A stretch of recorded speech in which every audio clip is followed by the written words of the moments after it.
Hi, I'm Tara Lynn of Geek Saga Entertainment, here with my co-host Manny for the not so new anymore, but still the newest Geek Saga show series, The Media That Made Us. This series will focus on media that the two of us consumed in our younger or maybe even just slightly younger years, media that helped shape our current interests and that we still love.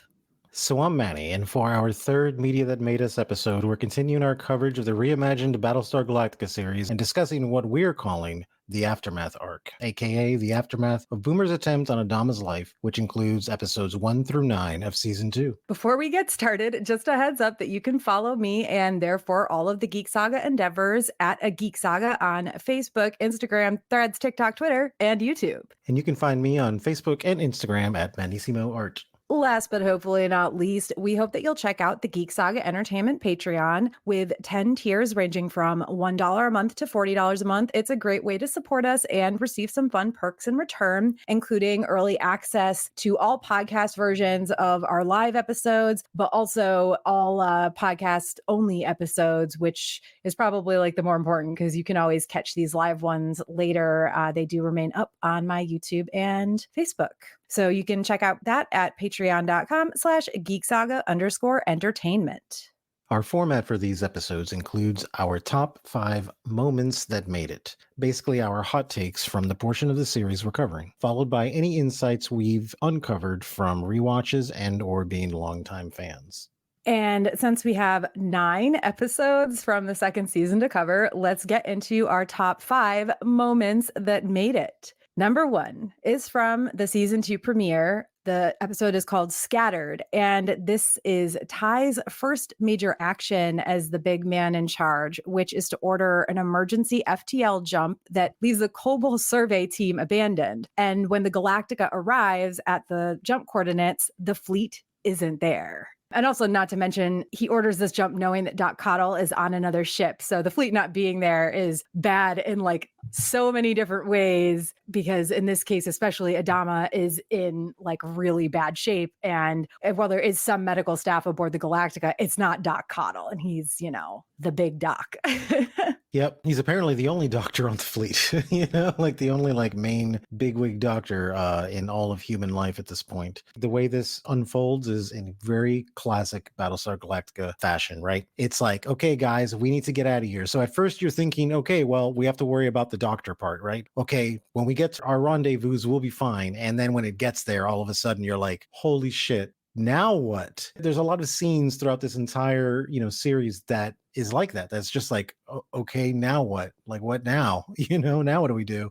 Mm-hmm. So yeah, very classic Ronald Moore writing on this. I mean, that, and as much as there's a lot of scenes like this throughout the series, this one in particular just stands out a little bit more because, like we said, it's Ty's first major decision. Yeah, he orders Lee to be put in the brig because mutiny, blah, blah, blah. But this is the first big thing he has to do. It immediately turns out bad. And you can't help, I mean, obviously you're worried as a viewer, but you also can't help but, feel bad for Ty that like he doesn't want this sort of power really, at least not in my opinion. He never wanted it. So yeah, I feel a little bad that he's like, we got to jump. We don't know if the Cylons are coming. And then, well, bam, they jump. There's no Cylons, but there's also no fleet. There's also no fleet. Exactly. And you're absolutely right about Ty, right? He's a pain in the ass and he's a hard ass, but he's not someone who's looking to be the fucking commander of the Battlestar. He's not, because you can even see it when he's freezing up, when Captain Kelly's like, what's our orders? What's our orders? And he's just kind of sitting there like frozen because he has no idea what to do. So yeah, you can tell he was not ready for it and he just doesn't want it, and he doesn't know exactly what to do. Yeah, and it takes the fleet reunites with them. Is it the end of this episode? Yeah, the very, very end. So yes, they all get back together for the most part, minus the fact that they, left that survey team on Kobol. But it's a pretty tense episode. Don't get me wrong; it's no 33. But it's still definitely in the same vein, though. It's in the same vein of it, right? Because when they have the virus where they network the Galactica and they're reaching out towards the end. It has that same kind of timer, that countdown with that anxiety that 33 gave you. Yeah, for sure. All right. We want to move on to our next one because it's still. Yep. Continuing with the theme of Ty making questionable decisions. Our number 2 top moment from these episodes is from the very end of episode 3, Fragged, in which he declares martial law. I think we're kind of on the same page with this, that it ended up as one of our top moments, not just because he made the decision, period, but because it had consequences that played out throughout the first 9 episodes, like basically all the way to episode 8, Final Cut, in which one of the soldiers involved in the Gideon massacre, which took place under Ty's martial law / leadership, attacks Ty and Ellen. You know, even after Adama is back and they've backtracked on the martial law thing, it's still, it doesn't go away entirely. You know, it I'm pretty sure gets brought up. Now, granted, it has been several years since I rewatched the whole series, but I think it gets brought up even way past this. But yes, it still continues to play out. He knows it's a bad decision, I think, too. Like, he knows that Adama, I think he straight up says the old man wouldn't want this. And you can tell when he makes his speech. But when you think about it, it's like, what other options does this guy have at this point? Like, all of the leadership when it comes to the president is kind of like crushed now because she's arrested for like mutiny, and he doesn't have the patience to deal with the quorum or anything like that. And he's just like, you know what? Fuck it. I'm not dealing with this, which is always like, to me, it's like interesting because you're kind of seeing of what could have downward spiraled into what our next episode is going to be about next time, when the military kind of does martial law and they just kind of never let it go. And, you know, they kind of start having a really heavy hand. And I think that's the thing with Ty, is that it's not that he was trying to like be heavy-handed with like authority or to be like, I think he just didn't know what to do. What else would anybody do in that position? I mean, are you going to reelect a new president at this point? Are you going to like, and then you have the fleet goes missing, and then the silence of the, you know, at that finally he's just like, you know what, man, fuck it, everyone go to bed. Like, everyone's going to bed right now. Daddy needs time. I can't do this anymore. That's it.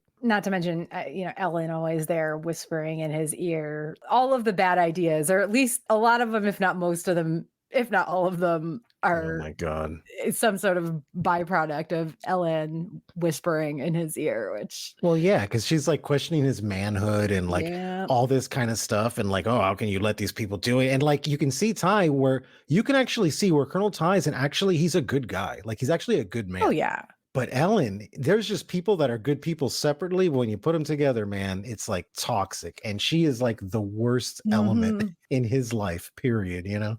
Oh, yeah. And I've been in relationships like that where I was me too. like, you know, that one person by themselves might not be completely toxic, but, you know, you put these two people together and it's a toxic relationship that makes one or both of the people in that relationship toxic. And it's the both in this case with Ellen. And God, yeah, she's not the best. Well, speaking of not getting a breather, for our number 3 top moment, we kind of unfortunately can't avoid touching on episode 5, The Farm, and Starbuck's experiences at the place that give this episode its name. Not just Starbuck being kept heavily sedated and a prisoner and undergoing that horrific quote unquote emergency surgery, but of course, yeah, she has a badass escape, but in that escape, she has to kill the women that the Cylons have turned into baby making machines. And that's the wording of one of the women that that Starbuck recognizes and talks to. And it's I mean, especially knowing what we know about Starbuck that later, you know, that came from this emergency surgery. It was basically like a hysterectomy from what I remember. Yep. I mean, I don't know if that's exactly what they would have called it or whatever, but it prevents her from ever having children. And so especially knowing that, with this being a rewatch, and also, of course, her having to kill these poor women who have been in these horrific conditions for who knows how long in some of their cases. It's, oh my God, it's so dark. And also it being sort of set side by side with this whole story of, we've kind of recently found out that Sharon is carrying Kilo's baby, and this baby is a product of their love, and that's the only way it can happen. But yet the Cylons are still fucking with these farms.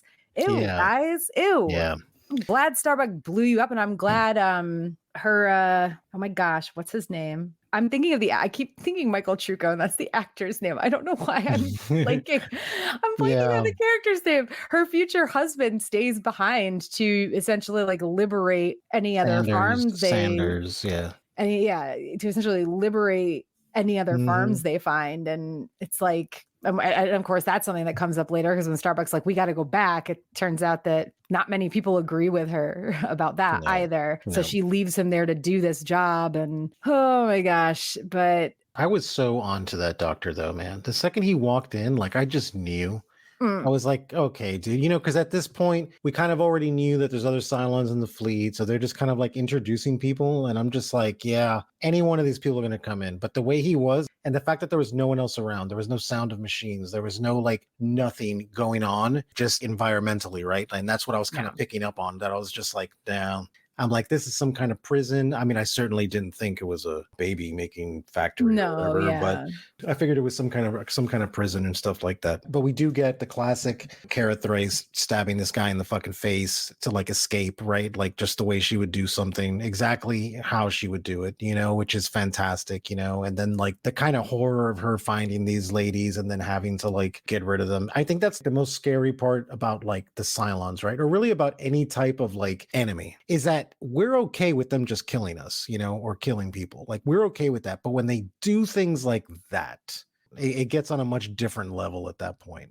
I've never wanted to give birth to kids, but I still don't want anybody touching my baby making parts unless I have explicitly given them permission to do so. Exactly. And if I was tied to one of those machines, I would expect nothing less than my friends to destroy it along with me in the process. So I don't have to live Mhm. in that horror, like, nope, just do it. Yeah, and I agree with you too. From the moment he starts talking to her, I almost wonder if it's meant for us to immediately, is it because the show has put that in us to mistrust every new character, or is it because of the way he is? And I think it's both in this case because Starbuck doesn't, she's immediately like, something about Yeah. this ain't Hmm. right. And granted, Starbuck is very, very smart and also doesn't trust anyone herself, but I do definitely think that we're meant to not trust him from the moment she wakes up and sees him and he starts talking to her and, oh, yeah, I'm not a Cylon. But this is how they kind of like emotionally get you, right? Ronald Moore was a big writer for Star Trek Deep Space Nine also. So who was the main antagonist of Star Trek Deep Space Nine? Well, it was the shapeshifters. And they can look like whoever. And they mimicked people that you knew.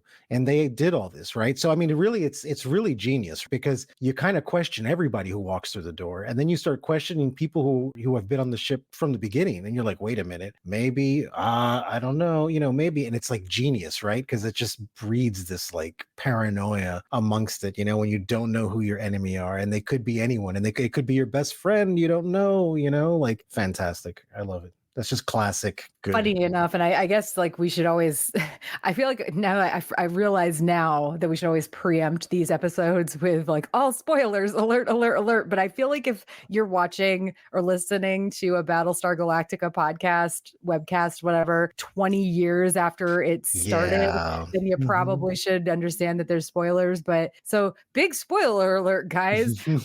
Just speaking of like, oh, and of course they didn't know this. I don't even think the writers or showrunners knew this at the time or what they were going to do with this at the time. But there is a point too in these 9 episodes where Tyrell is being like questioned. He's like, I'm not a Cylon Yep. in response to the Cylon who's insisting he's a Yeah. Cylon. And it's like, Who was and my favorite reveal? I think one of my favorite ones was that Cavill guy, right? When they arrest him and he's like, I'm not a Cylon. I'm not a, and he looks at the other prison cell and there's another one of him and he's just like, oh, okay. Like, fuck. yeah. I don't even know. It's like, did he really not know? I can't remember actually. Did he really not know? Or did I he don't just know. not think they knew? I think Like, he might have thought that they didn't know is what it yeah. was. Anyway, this guy though, he was super obvious He and was obvious, yeah. It yeah. was pretty much anybody who they introduced brand new, right? But again, with Saunders, it was kind of the same thing though, because here you had this guy that was leading these people and he was being very successful at his like running guns and all the stuff that he was doing, which to me, that made me kind of suspicious of him because I'm like, dude, everyone else on this planet failed. Oh, it's And now you're that you keep saying Saunders, it's Anders. Anders, whatever. Yeah. Anders, yeah. You said it the second time, and I was like, "Oh no, wait, that's his name." All I could think was Michael Trucco. So go Yeah, you! You got it there you go. I 99.9% right almost there. got it. Yeah. He's not But important yet. He was just Starbucks sex toy for a bit. exactly. He's still a baby right now, so he'll grow up in the next season. But yeah, so because they introduce him, and then you see how well he's doing on the battlefield and stuff, and I'm like, well, that's interesting. Who else did really well from running from the Cylons? Oh, Boomer and Hilo. Why was that? Oh, because Boomer was a fucking Cylon. That's why, So that's what I thought of, and I was like, oh, okay, so that's sus. The Doctor's sus. Like everybody's sus down. I'm like, shit, I don't know who to Listen, believe Anders is anymore. like the Tom Brady of their He like is. whatever their The I can't even remember what the pyramid. game the pyramid, The yeah. pyramid, yeah. Let's move on to number 4, I think. Number 4, okay, it's D calling out Adama in episode 6, Home Part 1. I wanted to put this one in here because it's not just D standing up to him and telling him that he has broken his promises to the people he claims to love, the fleet that he claims is family, but also her saying, I think you asked to talk to me because you don't think I have anything to say, but I do. That was really nice because Dee, you can't call her a background character even before this, but she does always seem like she cops attitude sometimes, particularly with Billy, but this is Adama, man. And she certainly never stood up to him that we've seen. And I would assume never before that either, obviously. And for her to call him out, I'm like, I know why you brought me of all people here. And guess what? I'm not going to be this sort of like shoulder for you to cry on. Essentially, obviously he's not crying, he's pissed, but this punching bag, maybe, I don't know. But I really loved her speaking up to him in this case and the way she put it, because she wasn't disrespectful. She was just saying things he didn't want to hear. And despite Adama originally dismissing her, let's say, pretty brusquely, it's this conversation that leads to him finally deciding to head to Kobol in an attempt to reunite their family. Because at this point, this is from episode 6. So now the people on Kobol are the mutineers plus Starbuck, Hilo, and Sharon. The survey team has already been picked up, right? The people they believe are still loyal to them have already been picked up. They're going to reunite with the mutineers, including the president and, of course, his son. So this one conversation with Dee is really the biggest catalyst in, I think it's the biggest catalyst in him finally fucking coming to his senses. Him stomping his feet, like, me, my son, he went against me. Bam, bam, bam. It's like, well, listen, you don't have to agree with your parents all the time. Even if they're your leader, you don't have to agree with your leaders all the time either. So put 2 and 2 together here. And I love Adama, don't get me wrong, but he really did deserve this kind of, you could call it a dressing down, but it's not really, because like I said, Dee was still very respectful in doing it, I think, anyway. Look, this is exactly why there needs to be like a ship's counselor on like ships.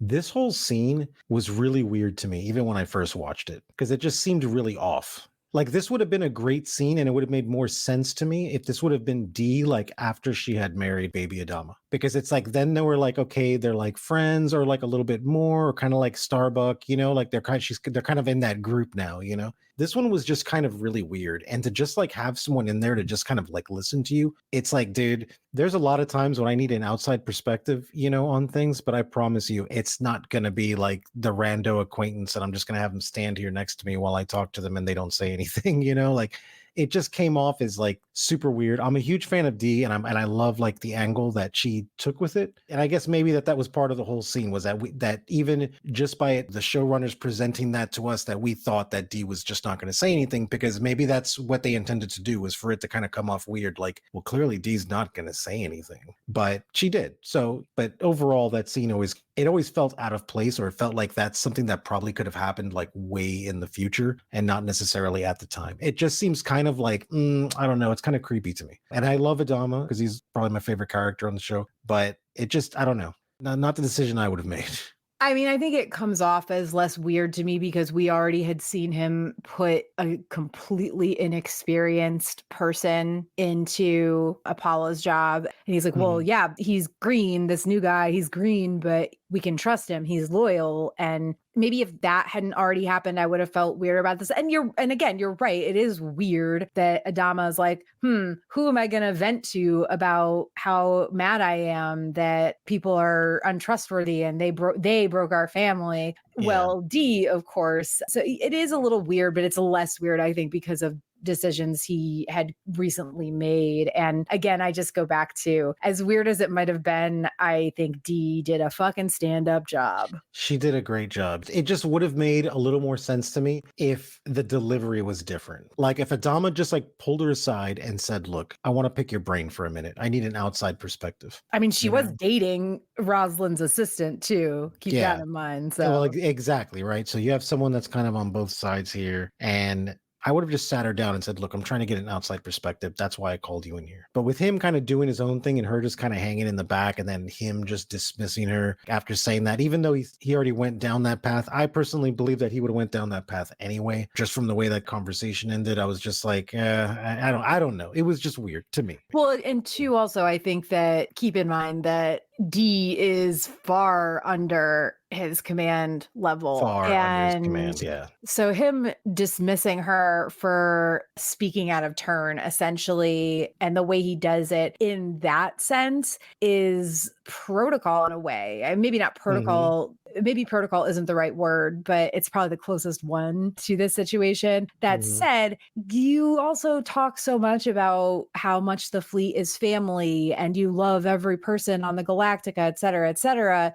And yeah, you can't treat one of your essentially underlings as a therapist and then get all that mad when she claps back at you with something you don't want to hear. Yep. So agreed. Well, let's get into because we have so many other things to talk about after our top five, our final top five moment.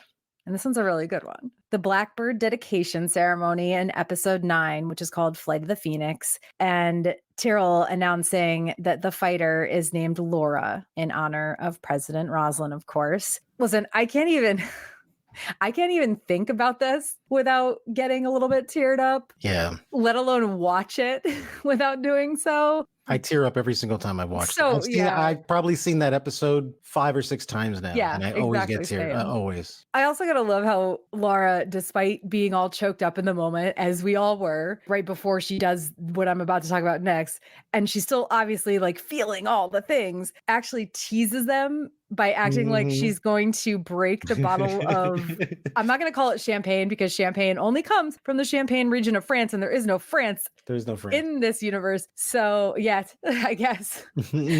But she acts like she's going to break the bottle of sparkling wine on the Blackbird. This also, as somebody who likes some wine, makes me wonder how many bottles of wine or sparkling wine they can possibly have left at this point, and can't imagine they're going to be able to make any more anytime soon. But yeah, I do love, like, it's such a tearjerker, like a happy tearjerker moment, and then there's a levity right after that, and I think that's what really makes the whole thing like it just like punches you in the gut in the best way. Yeah, it gives you all the feels. For me, this episode was very multifaceted for me. You know, obviously that scene is like the queen scene of the entire, episode, because it just tops off so beautifully, right? But Battlestar is great with that. It's like, let's go back to the first episode of this season when they lost the fleet. You remember when they jumped back and it's got the overhead shot and you see like the little things coming out, the bays coming out, and then all of a sudden they're like, oh my God, we got Dreda's contact. It's not like they all came one, it was like one, and then boom, and then you're like, oh my God, and there's this like sigh of relief. It's the same feeling we got in the episode 33 when he's like, oh, we have an update to the numbers, and he's like, well, take away how many, and he's like, actually you can add one. It's these little tidbits of hope that Battlestar does to make sure you don't like go over the edge, right? It's just fucking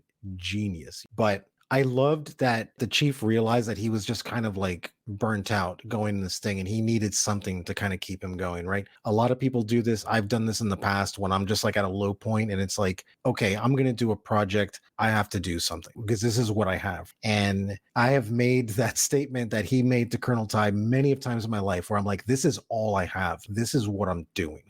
End of story. And I loved, so he's doing that. He's made the, the pretty much like the moonshine, right? Like the Galactica moonshine, whatever he's making under the thing. And he tries to play it off as like, oh, no, it's just solvent, And Ty's like, man, come on. Like, you're talking to, he's an alcoholic. He knows his stuff. He's like, man, I know what that is. And he just kind of gets pissed and he's like, look, this is all I got. This is all I have to trade with. And then as he's walking off, he's like, I told my friend I'd do him a favor and get rid of these old garbage engines. Like he was helping him out, and he got a little bit of booze in the process. So that's good for him. But that was cool because you kind of got to see this little softer side of Ty where he kind of is onto it. Another scene is when nobody wants to do it at first. So everybody's like, no, it's gonna dumb. So the chief kicks them all out. And then there's like one person helping him. And then there's like two people helping him. And then all of a sudden there's a whole.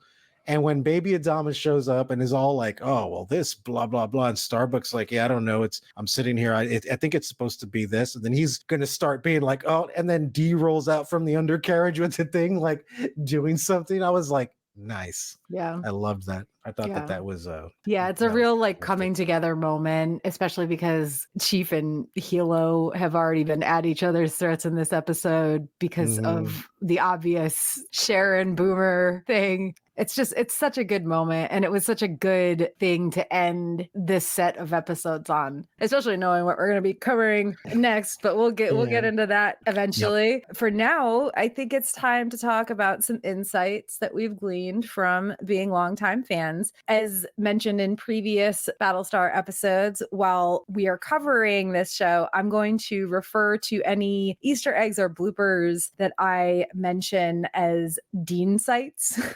Because my partner Dean knows far more about this series than I ever could and will not stop pointing things out to me, which means I've long ago lost track of what I knew before I knew him. So just to give a couple Dean sites, in the episode 3 Cobalt rescue scene, the one where they're picking up the survey team, Dean noted that there are no weapons mounted on the Raptor that comes in and like shoots down the Centurions, because at this point in the show, they hadn't actually come up with a weapons package for the Raptors. So how did the Raptor destroy the Cylons before rescuing Chief and the others? Like, there's nothing visible, and later there are visible weapons on them. So it's like, this is a really weird how if they had shown people hanging out either side and shooting, I don't know. It's very that would have been cool, actually. But yeah, it would have, yeah. Then in episode 6, when President Rosalind Starbuck and the others are back on Cobalt searching for the Tomb of Athena and are attacked by Centurions, they're able to take them out with regular bullets, when earlier in the season, like just a few episodes before, when they're fighting them in the halls of the Galactica, they needed explosive rounds to take them out. So it was literally like 4 episodes prior that they just talked about this, and it's like, guys, wait a minute. Did they upgrade the bullets? Like, did they do something? Is the Cylons just using like cheaper metal now because they can't afford the metal they had before? But that's a good one because I never thought about that. That's the second time Dean's got me on something. There's also a funny moment in that scene where they're fighting the Centurions when Starbuck is like shooting up a hillside. The way she's standing and the way the hillside is and where this, it's like, what are you shooting? You're just wasting bullets. You're just like shooting them into dirt or stuff. Unless the Centurion is like poking its head out above the it's like, I think, and it's funny that with like the shooting and the guns and all this stuff, the one thing that I just have to say is I love that their weaponry is just based on 21st century weaponry. Starbuck she's not dual wielding some like futuristic space weapon. The girl's dual wielding some Uzis, man. Like she's doing a drive-by, like she got some Glocks. Exactly. Like I love that. Hell yeah, dude. Keeping it real. But yeah, it's just super funny because like, what are you shooting at? What do you think you're hitting here, my girl? Including the fact that the guns that she is using to begin with, those are close quarter combat guns. If you hit something from a far distance, it's because you did by accident. Like. All right. So what about you? What are your personal insights from these episodes? My personal insights, the interrogation scene with Gaius when he's going in there to interrogate the Chief and Boomer, right? It's the way he walks in there. It's almost like he's a different person. Because even though that Gaius Boltar is like, he's very like devious, and he is cocky on himself, he's never come off to me as kind of cold and calculated. He's never come off to me like that.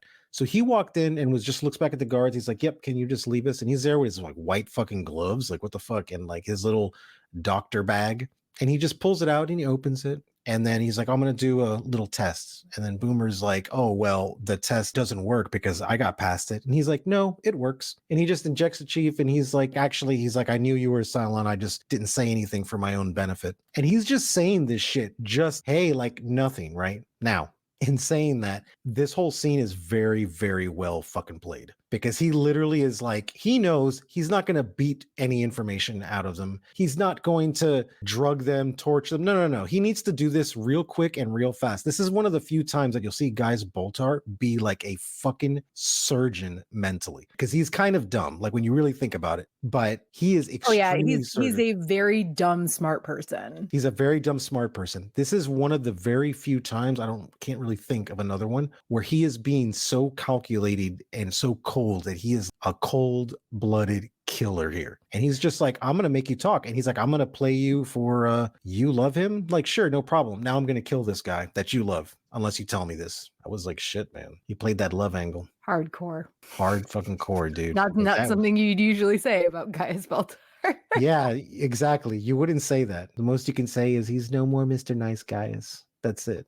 But not fucking cold and fucking calculated. You know? He was really no more Mr. Nice Guys in that scene. In that scene, right? But the fact that he tells Boomer this, I'm like, dude, you just kind of played a heavy hand like against her, and you just told her this information of like, oh, I knew you were silent. I just didn't say anything, right? However, does it matter? It doesn't. Because Callie goes all Jack Ruby on Boomer as they're escorting Boomer out, and she gets wasted. So it doesn't matter. And then going back to like one thing that I know that me and you had both talked about was the fact that Callie gets away with a slap on the wrist for that murder. Is it murder though?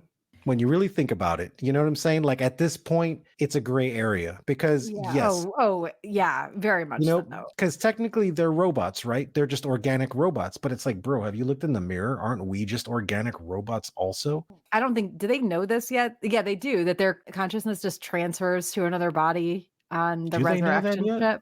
I think they do. Oh, yeah, no, they do. Yeah, they do. Because they had said that, I think they said that like in the first season. Yeah, it's really early. But at the same time, it's still, like you said, it's still a very gray area. It's a gray area. But I think it plays off really well, which will play off into our next episode also, is that the fact of like, think about some of the wars that we've even fought. We don't see the other people as people. They're just our enemies, and that's how we paint them. And so that way we can do whatever we want. But going back to like that Latin saying, you know, inter arma enim silent legis, which pretty much means in a time of war, the law falls silent. In my opinion, I've never seen that Ronald D. Moore has said this, but there's a lot of like Vietnam War-esque themes in their fight with the Cylons. You know, we don't know who is and who isn't. We didn't know who was Viet Cong and who wasn't. So, you know, suspect them all, kill them all. But that's what he's good at doing. He throws the real world into these stories.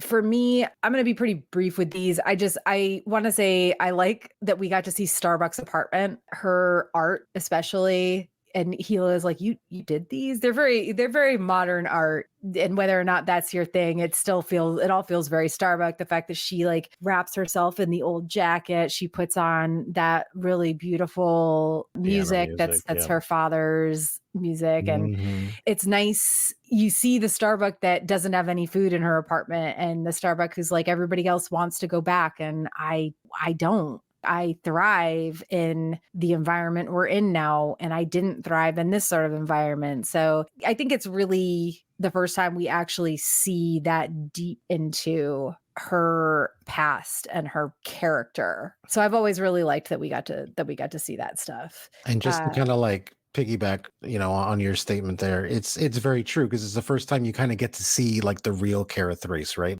Yeah, she's a badass, she's a great pilot, and she likes to smoke cigars, and she likes to drink, and she likes to fuck. Okay, great. But when you go home and you're like, holy fuck, you're a painter. Oh shit, your dad was a musician, you know, and you're walking around in his jacket. You know what I'm saying? Like, I think for me, this is kind of what made her character more relatable. And then again, just another brief one, when Baltar lies about how Crashdown died saying that he died like leading the charge against the Cylons on Kobol. Then after just like half a moment of hesitation, Chief backs him up and calls Crashdown a hero when like none of that is obviously true. No. But also it's kind of like it's what everybody needs to hear in that moment. And it's always been very interesting to me that Baltar was the one who was like, yeah, this is how he died. Also, yet another triumphant Starbuck return to the fleet. Second one so far, guys. And we know these really rack up in the end. So again, just a brief, like, keeping track. We're on number 2 now, and we're only in the second season. The other thing is a little bit more just like, what the fuck is happening here? In I think it was Home Part 1, maybe, when Zarek is having a conversation with whatever the character that James Remar, I don't remember his name, but the actor is James Remar. And weird, I had totally forgotten he ever was in Battlestar at all. He's only in like these couple episodes, but still, when him and Zarek are talking, and Zarek apparently actually thinks that he might have a chance of being put in charge of the fleet. And it's like, what? Like, What? wait, No. why would you be? You aren't even in the military, my dude. Yeah. Let's like set aside the fact that you were put in prison for being a terrorist and that even your fellow politicians don't really trust you. Why would you, not a military person, ever be put in charge? It was just a weird, like, actually Dean was like, I don't remember this either. And we were both just sitting there like, what? Why? Yep. I don't know. It's just, my only insight is what? Why? Why? Exactly. How did you get there? Like, how did you get to that conclusion? And like my original rule was that we were going to stick to 2 to 3 insights apiece, but since you only did 2, I'm doing a couple extra. I tried to give some of these to you, and actually I was going to leave this one off, but the reason I'm bringing it up is earlier we were talking about how, whenever somebody new comes on the scene, you immediately suspect them, right? But also there was the whole thing with the doctor in the farm episode where it's more like there's something about him that you immediately know you can't trust. So when Deanna Beers comes in at the beginning of episode 8, Final Cut, you're immediately like, what is going on here? Because she's showing this footage that she somehow got of the Gideon massacre, which is what she calls it. It wasn't not, but you're immediately not trusting of her. But then by the end of the episode, what she actually produces as her little documentary thing is very pro-fleet or pro-military. It's very pro-military. So by the end of that episode, you're like, oh, okay. So she was just a reporter trying to do her job, right? She got footage of this admittedly terrible thing that happened when they were under martial law that shouldn't have happened. She presented it as, yeah, guys, this is what they're not telling you. Okay, like understandable, right? Press. They be doing what they doing. But then she spends the time with them and she, has all these interviews, has all these different angles, sees what happens with Kat, with the stims and all this other stuff. And what she produces is it's pro-military in the sense that it's showing that they are real people who are doing the best that they can with what little they're being given in this situation. So you go from, I don't know about this to, oh, okay, like she saw the real thing. She saw the real truth. And that's what she put out. But of course, we know that she actually do be... And that's, look, the only reason I knew she was going to be a Cylon was because it was fucking Lucy Lawless. And I'm like, they're not going to grab Lucy Lawless and just bring her in as a one shot or some random reporter. She's going to have to have a big fucking role. And then I was like, Lucy Lawless would make a great Cylon, actually. And she does. I was very happy to see her like back because I think that was one of the first bigger things I had seen with her in it after Xena, Well, and I think that's like, I was in like Xena mindset. So I was like, at first, it's Lucy Lawless, but like she's also doing this like very anti-military thing when this whole show is about how the military is constantly like doing their best to save all these people. Well, almost constantly. Constantly, like yes. they do try their mostest most of the time, for the most part. But yeah, I was a little bit surprised that she turned out to be a Cylon after what she churned out at the end of that episode. But they're all manipulators, so maybe that was it. Of course, yeah. It does make me wonder, did this version of Deanna Beers know she was a Cylon at this point? That's a good point, because I don't think they ever tackled that. You just see her at the end, If or they did, I whatever. certainly don't remember. So if anybody is watching or listening and recalls whether or not this version Yeah. of Deanna Beers knew that she was a Cylon, I would love to hear. But yeah, I don't recall that she did. And that could be part of it too. But it's interesting that in these 9 episodes, you get new Cylon who is like so obviously a Cylon that I would be shocked if anybody watching it trusted him, Yep. any more than you or I or Starbuck did. And Mhm. then at the end, we get, okay, well, questionable person, new person. And then she kind of turns out to give us something that's not what we expected. And it's like, oh, well, Yep.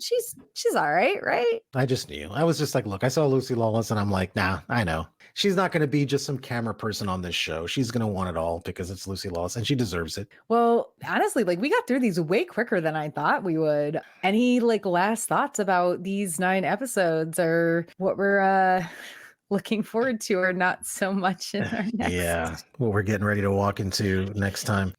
No, I feel like these episodes were straightforward. What I do like Mhm. about it, and what I like about most of the story arcs in Battlestar, is that they don't last very long. All the like sub arcs. It's a very small period of time, because there's shows that I've watched that drive me crazy when it's like, oh my gosh, like, is this guy going to kiss this girl? Are they going to hook up? And then meanwhile, fucking 10 seasons later, it's like, oh, they finally did. I hate that so much.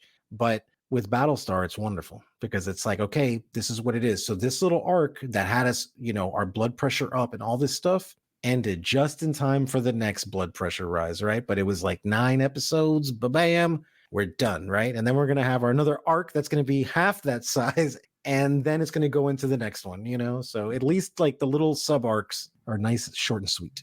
I think that one thing that we didn't touch on at all, and it's mostly because I personally don't really have any strong feelings about it, even though maybe I should, is the Tomb of Athena stuff, where they actually find the tomb and Starbuck puts in the arrow that she brought back from Caprica, and they Mhm. end up in this sort of magical like place. That's always, I know that this show isn't all completely based in reality, okay? Mhm. And also, I don't mean just in sci-fi, because there's Mhm. so many things that happen later, like with Starbuck, especially, that Mhm. I get it.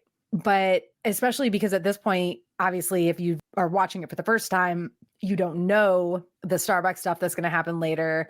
It's still, there's just so much realism in it, that this sort of magical realism moment where they end up in this place where the stars light up on the Mhm. stone, on the fucking Stonehenge, essentially, and they realize that they are on Earth and they're seeing the constellations and everything. It's just like when I saw it the first time, I was like, oh, okay, weird that this is where we're going now. It comes off But weird, right? okay, Yeah, yeah, because we just, and I don't you mean like know in a bad way. It's just like, no, it's just that it's different, because the thing with like, I've never seen Battlestar Galactica as science fiction. I always saw it as a drama that just happened to take place in space. mhm, That's it. That's the way I've always looked at it, right? Because all their technology is based on real stuff. It's based on real science. It's based on like, I can see our world being there in the next 500 years, where it's like, okay, well, that's what we do, because so it doesn't seem hokey, right? Like, it yeah. doesn't seem like there's any like fictional technology going on there. So yeah, when they bring up the arrow and like all this stuff, then it's like this like weird magic magician kind I of mean, and stuff. to be And fair, some of the stuff about the Cylons is certainly the stuff about Hilo and Sharon Mhm. being able to conceive a child, but only because they're in love, is a little bit hokey. But for some reason, none of that stuff ever really like Mhm. stuck in my craw. And not that this does in a bad way and by any means, but it's always Mhm. just been one of those things where it's like, I think maybe it's supposed to be more important than I personally find it.